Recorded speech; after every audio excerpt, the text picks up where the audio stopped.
Hello my YouTube friend, this is Now Mechanic here, and today I'm working on a 2015 Nissan Altima. I already found the cause of the problem that it had, but I want to share it with you just in case you go through this. It is 9 o'clock at night, it is 15 degrees out here, and I know you don't want to go through what this lady just went through. I'm out here helping her out.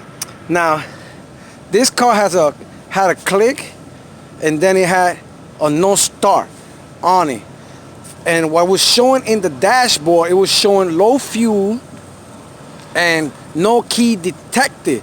So I thought it was the key, and we thought it was gas, and it still was doing the same.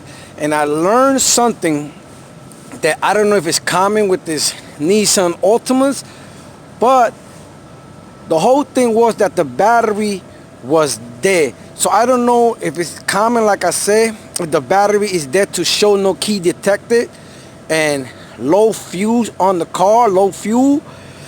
But if you see that in your car, just check your battery. I called Tim from Astro Auto Repair. He helped me out in this.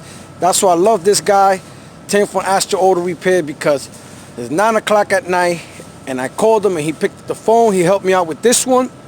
So once again, if you have a click and no start, and then you see in your dashboard that it has the key blinking and also low fuel and no key detected, just check your battery, because it may be your battery. We put gas on the car and it still was doing the same thing. So I don't know if it's a common cause on this. I keep repeating it, but check your battery. If your battery is dead, it may show low fuel, and it also may show no key detected. If you have any comments or questions, please post them down below, or contact me on nowmechanic101@yahoo.com. That is nowmechanic101@yahoo.com.